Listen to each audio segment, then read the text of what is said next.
ya. Apalagi kemarin begitu hektik sekali gitu ya kalau anak-anak ya. Acaranya jadwalnya padat, baru wisudaan universitas, pulang dari sini banyak masalah-masalah yang perlu diselesaikan. Ada juga anggota yang meninggal, saya harus berkunjung, saya harus melayani Tuhan dan juga mengunjungi beberapa jemaat ya. Tapi sukacita yang luar biasa ya. Tapi sampai tadi malam ya begitu capek sekali saudara. Dan saudara juga pasti merasakan hal yang sama ya. Siapapun saudara di dalam kegiatan-kegiatan saudara, kadang-kadang kita jenuh, kadang-kadang kita capek. Satu kuncinya saudara, ketika kita capek, jenuh, asaan terparuh ruguh gitu. Pernah nggak ngerasain kayak gitu? Bahasa Jermannya terparuh ruguh. Saudara masuk dalam hadirat Tuhan, berdoa, menyembah Dia. Kalau saudara udah nggak bisa berkata-kata lagi, saudara menyembah Tuhan. Yang sudah dipenuhi Roh Kudus, berbahasa roh. Karena Tuhan katakan ketika kita berbahasa roh, itu menguatkan kembali jiwa kita, roh kita, ya. Puji Tuhan. Saya mau menyapa sekali lagi. Shalom saudaraku, apa kabarnya? Puji Tuhan, aku diberkati. Ya, saya yakin setiap kita yang datang pada hari ini akan dijamah oleh Tuhan dan semua pertolongan surgawi saudara akan dapatkan. Amin. Yang setuju dengan saya, berikan tepuk tangan yang paling meriah untuk Tuhan Yesus Kristus. Saudaraku, hari ini saya mau bicara tentang update. Update itu sesuatu yang terus dibaharui ya. Beda dengan upgrade. Kalau upgrade itu mengganti. Ya, tapi ini diperbaharui dengan perbaikan-perbaikan. Ya, misalnya saudara punya laptop, komputer, pasti diupdate. Ya, lebih ke softwarenya.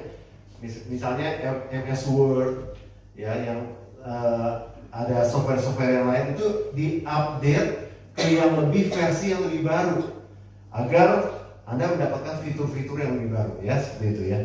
Bila saudara suka main IG juga, sekarang kalau IG diupdate semua, ada banyak fitur-fitur baru. Saudara bisa mendapatkan semua layanan-layanan yang terbaru, ya. Saudara punya mobil, ya, diupdate, bukan diupgrade ya, diupdate ke yang lebih baru, versinya lebih baru, ada fitur-fitur yang lebih canggih, ya, seperti itu saudara ya. Nah saudaraku, kadang-kadang kita juga kalau bicara soal update, kita juga sering update status. Siapa yang di sini suka update status? Mau di WhatsApp atau di Instagram? Ya. Tapi saya mau kasih tahu mas saudara, kalau saudara kasih update ya, kita sebagai orang-orang percaya, kita sebagai anak-anak Tuhan, bukan hanya menyembah Tuhan. Saudara disorot banyak orang. Ada yang mau ngintip status saudara, tapi nggak mau ketahuan. Ada sekarang tekniknya supaya nggak ketahuan tuh, supaya dia mah nggak ngeliat saya, padahal dia ngeliat, ngintip seru. Nah kalau saudara update WhatsApp status, karena masih banyak jemaat di sini, jemaat di tempat lain, ya, update-nya jelek-jelek, update-nya curhat, update-nya jelek-jelekin, ya, marah-marah di status, sehingga orang-orang bisa melihat, wah, ini kenapa dia? Orang-orang jadi tahu, wah, dia ada masalah nih ya, wah dia lagi ribut ya, dia lagi kesel sama orang ya. Maaf kata, ada kadang-kadang ada orang-orang yang lupa statusnya sebagai orang Kristen, di WA statusnya atau Instagram gitu ya, itu omongan-omongan yang kotor. Ya. Kita sebenarnya lebih dari artis, ya. Kalau artis selalu dilihat sama netizen, kita orang-orang percaya itu seperti terang yang terletak di atas gunung, kota yang teratas di atas gunung. Semua orang melihat, oh nih gitu si etatnya ya, dia tuh orangnya seperti itu. Jadi kalau saudara update status di WhatsApp atau di Instagram, coba yang baik-baik, coba yang memotivasi orang, yang menginspirasi orang. Ya. Saya sering kalau saya lagi jalan di Labdek gitu ya, saudara sama istri atau lagi sendiri, saudara, saya sering update tentang saya olahraga, saudara. Karena memang saya udah merasakan, saya terinspirasi sama Pak Teddy. Walaupun Pak Teddy nggak suka update status, tapi saya lihat, wah Pak Teddy ini luar biasa. Ternyata ketika saya lakukan dari bulan 10 tahun yang lalu, saya merasa badan saya lebih enak. ya, berat badannya turun. Ya, kalau yang saudara suka perhatian nih, wah gejalanya turun nih berat badannya, bukan kurang makan, ya. Saya selalu diberkati dengan berkelimpahan, tapi saya mulai membatasi, ya, dan juga dengan olahraga itu jadi lebih sehat, ya. Ketika saya update ke WA1, saya banyak melihat seru. Dan teman-teman ada lebih dari 10 orang yang mulai mereka berolahraga. Mereka mulai walking joy. Mereka mulai berjalan sehat. Nah, kalau lihat status lu, gua mulai sekarang mau olahraga lagi katanya. Karena itu jadi sehat sebenarnya. Umur sicap up gitu ya. Sicap ke atas itu udah pasti lah. Saya kan 40 ke atas. Ya.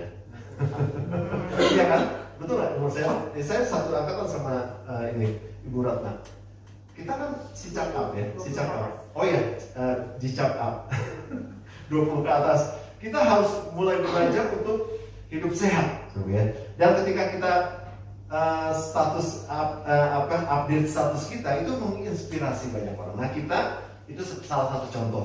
Kalau saudara punya di sosial media, katakan sesuatu yang baik. Sehingga setiap orang yang melihat itu puluhan orang, ratusan orang kalau saudara banyak teman seru, mereka diberkati daripada saudara curhat di sosial media, ya. Nah, tema hari ini saudaraku yaitu tentang update yourself, ya.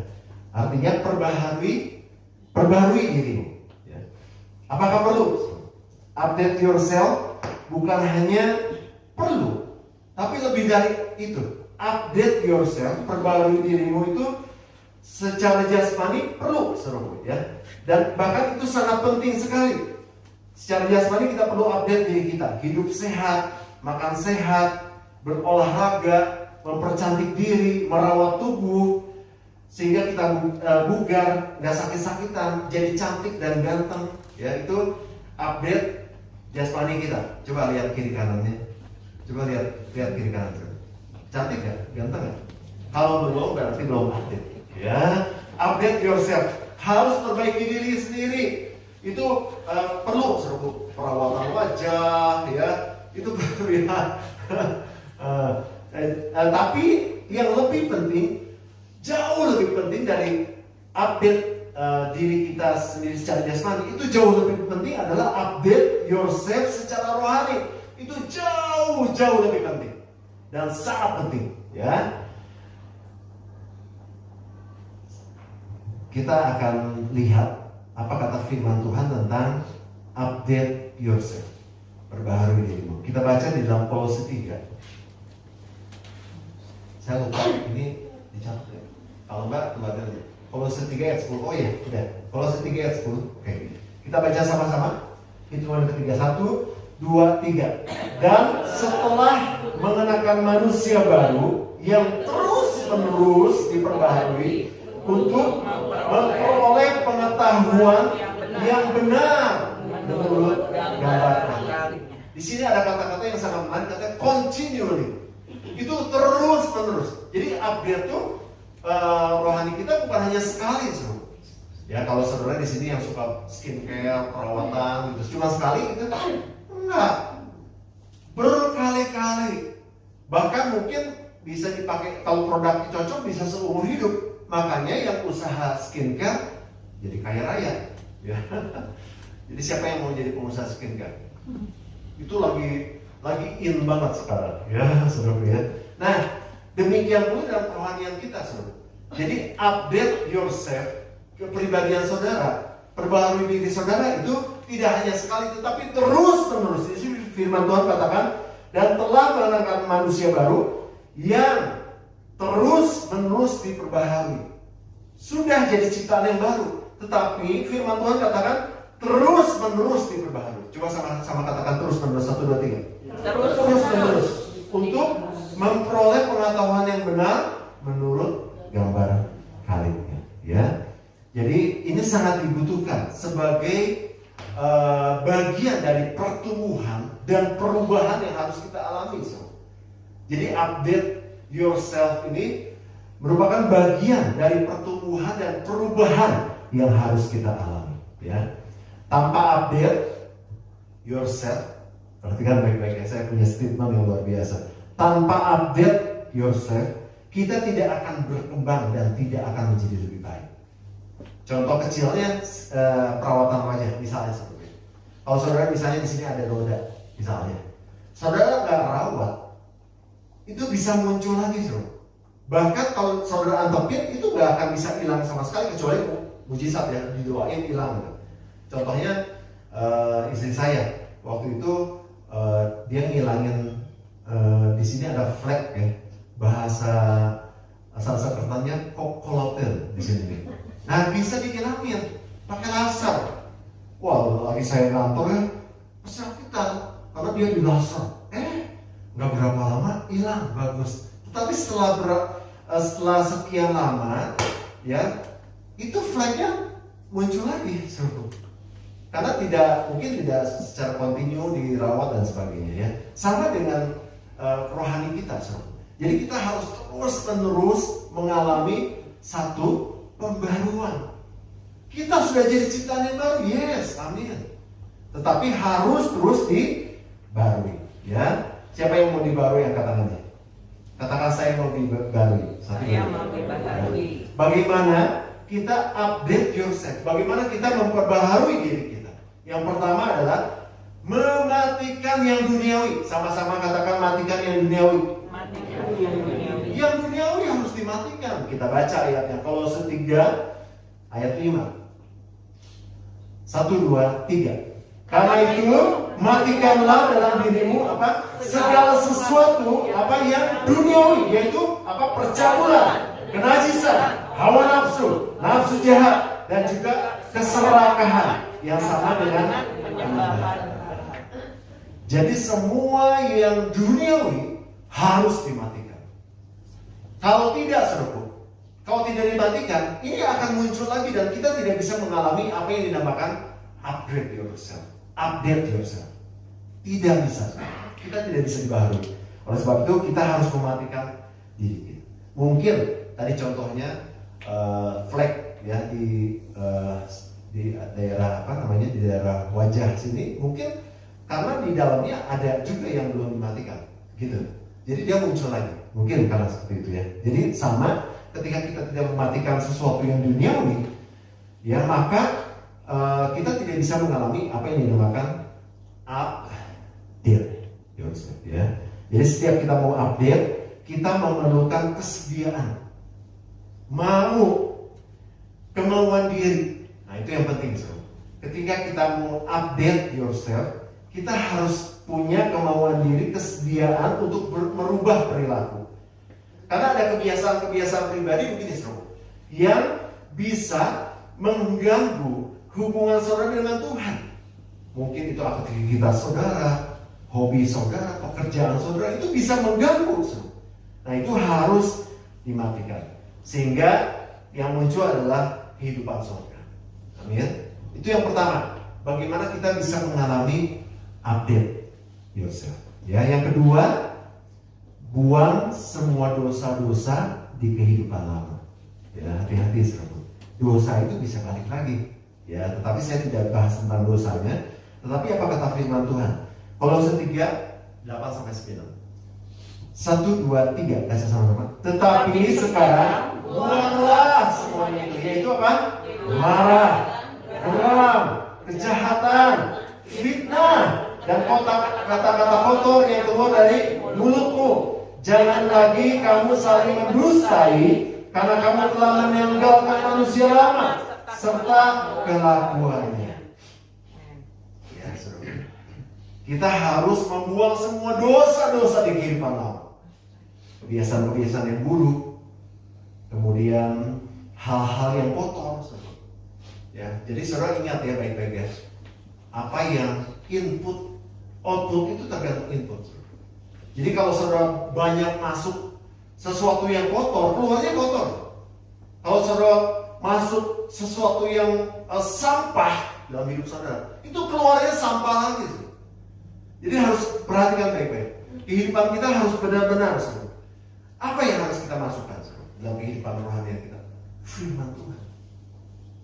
Tidak lain adalah firman Tuhan. Banyak baca firman Tuhan, banyak belajar firman Tuhan. Nanti yang keluarnya itu adalah firman Tuhan.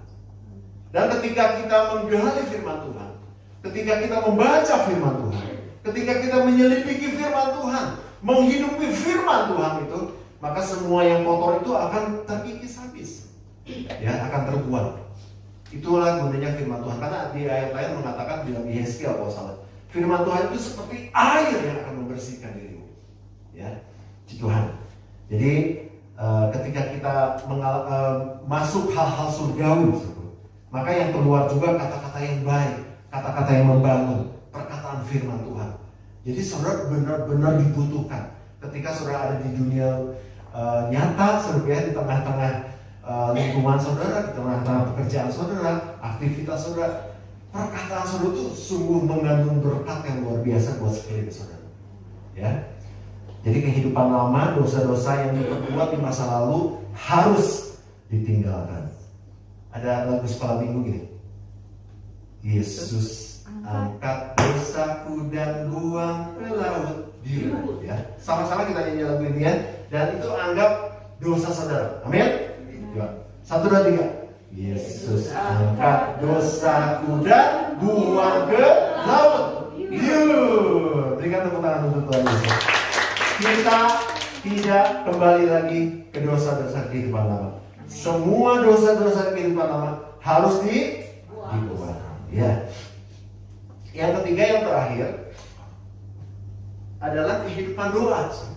Ya. Bagaimana kita bisa mengalami update yourself? Bagaimana diri kita diperbaharui kehidupan doa? Ya. Saya baru ngobrol sama seorang teman.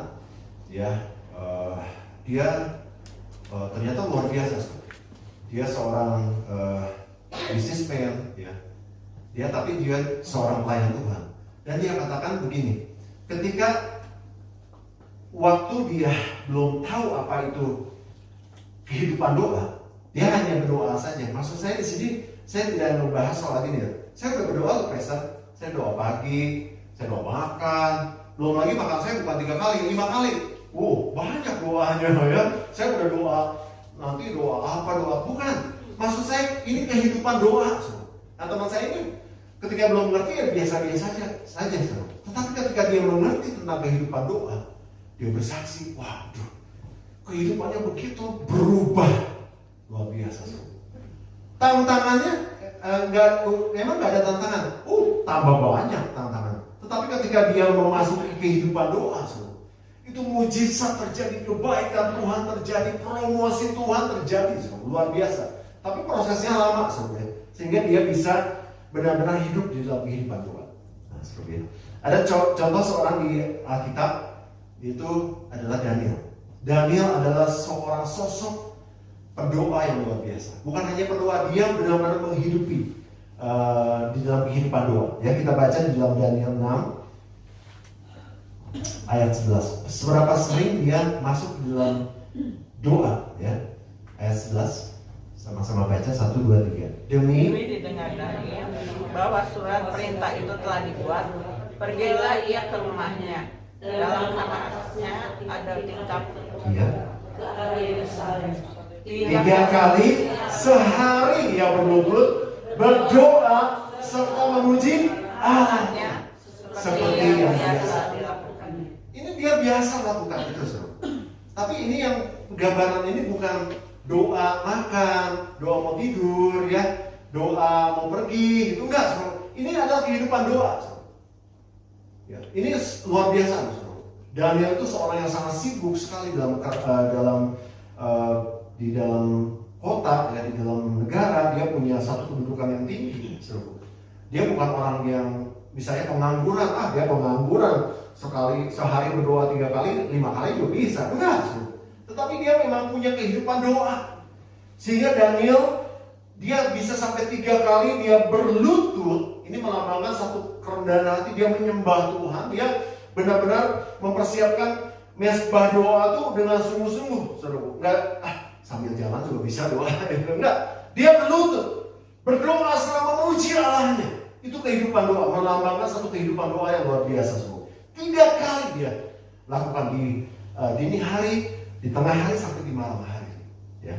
Ini contoh yang luar biasa. Ketika Daniel memasuki kehidupan doa, dia menjadi orang yang sangat smart sekali, pintar, pandai sekali. Dia menjadi orang yang jujur. Dan ternyata orang yang jujur itu harus punya kehidupan doa. Kalau enggak, godaannya luar biasa, saudaraku. Ya, apalagi kalau orang-orang marketing. Di sini siapa orang-orang marketing? Pak, tolong digolin ya ini. Seharusnya nggak gol gitu. Ini proyek ini tolong ya. Nanti buat bapak ada tenang sedikit. Transfer sih 10 juta, 20 juta. Itu bahaya, ya. Tetapi kalau ketika kita ada dalam kehidupan doa, kita bisa menjadi orang-orang yang jujur, sama seperti Daniel. Kemudian menjadi orang yang sukses, berhasil. Ya, bukan nggak ada kerjaan loh, cuma doa aja kerjaannya. Tapi itu yang ternyata kunci sukses seorang yang berhasil adalah memasuki kehidupan doa, berhasil dan beruntung. Apa yang dikerjakannya itu berhasil. Ya, kehidupan doa dipunyai Daniel. Sehingga Daniel menjadi orang kepercayaan raja. Kalau Daniel 3 kali, kita jangan dulu 3 kali lah. 1 kali aja minimal. Di pagi hari saudara bangun mesbah doa itu dengan sungguh-sungguh. Nggak cukup 5 menit saudaraku membangun kehidupan doa itu. Nggak cukup 30 menit. Minimal 1 jam. Saudara harus doa, menyembah Tuhan, berlutut kalau perlu sama seperti Daniel. Berlutut saudara. Berlutut menyembah Tuhan, memuji Tuhan, membaca firman Tuhan. Ya, kalau saudara bisa lakukan itu, nggak menutup kemungkinan sama seperti Daniel, bisa 3 kali dalam sehari. Ya, itu yang mengubah kehidupan kita. Ketika kita masuk di dalam kehidupan doa itu mengubah kehidupanmu, memperbaharuimu. Karena melalui kehidupan doa ini kita masuk ke dalam hadirat Tuhan, dan di dalam hadiratnya kita diubahkan. Bukan sesuatu yang percuma, cuma ngomong, cuma kayak berdoa. Enggak, di dalam hadirat Tuhan kita diubahkan luar biasa. Ya, oleh sebab itu kita harus punya kehidupan doa, dan kita pasti mengalami update diri kita. Diri kita akan terus diperbaharui.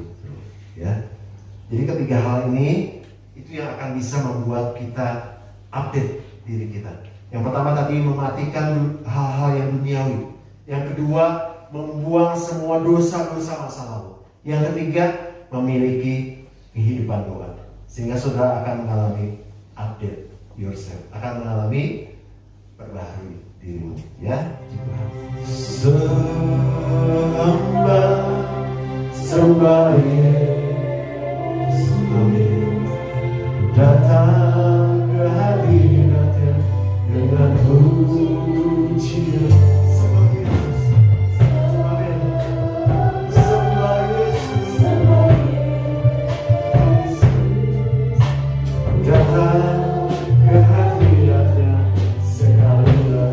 Perbaharui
kami, yang sudah menolong hidup kami. Kami sungguh Tuhan Yesus, Tuhan Yesus, kami sungguh bersyukur dan kami sungguh mengucap syukur untuk sesuatu yang Tuhan sudah berikan dalam kehidupan kami. Terima kasih Tuhan untuk ibadah pada hari ini. Hari ini penuh dengan berkat Tuhan, dan kami percaya semua yang sudah hadir pada hari ini Tuhan Yesus sudah disembuhkan, sudah diberikan kekuatan oleh Tuhan, dan sudah mendapatkan jalan keluar kalau mereka yang bermasalah. Dan bahkan Tuhan Yesus, Tuhan sudah siapkan sesuatu pertolongan, perkara-perkara ajaib terjadi dalam kehidupan kami. Terima kasih Bapak. Kami juga berdoa untuk jiwa-jiwa yang masih di rumah, yang masih dalam keadaan sakit. Tuhan, Kau akan jamah mereka. Yang malas Kau berikan kekuatan supaya mereka tidak malas datang ke gereja, sehingga gereja ini akan kembali penuh oleh jemaat-jemaat yang mau bertumbuh di dalam Tuhan Yesus. Bahkan ada jiwa-jiwa baru berdatangan di tempat ini karena mereka membutuhkan Engkau Tuhan Yesus. Terima kasih Bapak buat karya Tuhan yang sudah terjadi dalam kehidupan kami, yang sedang terjadi dalam kehidupan kami, dan yang akan terjadi dalam kehidupan kami. Semua karya-karya terbaik yang akan kami nikmati dalam kehidupan kami. Terima kasih Bapak, terpujian nama-Mu Yesus. Kami juga berdoa untuk teringat untuk mamanya Saudari Ratna, yaitu Ibu Wawah Tuhan Yesus. Tuhan, pada saat itu dia masih terbaring di rumah sakit. Kami tahu Tuhan Yesus kelemahan-kelemahan tubuhnya, tetapi yang kami percaya adalah bahwa Tuhan mampu untuk memberikan kesehatan, bahwa Tuhan mampu untuk memberikan kesembuhan di dalam nama Yesus Kristus. Semuanya akan kembali normal. Semua yang penting dalam tubuhnya akan diperbaharui oleh kuasa biru Tuhan Yesus, sehingga Tante Wawah boleh merasakan kebaikan Tuhan yang luar biasa dalam kehidupannya. Terima kasih Bapak, terpujian nama-Mu Tuhan Yesus. Kami semua mengucap syukur. Saudaraku, mari kita angkat tangan kita siap untuk terima berkat Tuhan. Diberkatilah keluargamu, diberkatilah kesehatanmu, diberkatilah pekerjaan dan hasil kerjamu, dan diberkatilah orang yang mengandalkan Tuhan, yang menaruh harapannya kepada Tuhan. Sekarang saudaraku, terimalah berkat yang besar dari Allah Bapa, cinta kasih yang sungguh luar biasa dari Tuhan kita Yesus Kristus, dan persekutuan dengan Roh Kudus menyertai hidup kita mulai pagi hari ini sampai Tuhan Yesus datang kali yang kedua. Tetap angkat tangan saudara dan mengangkat pujian.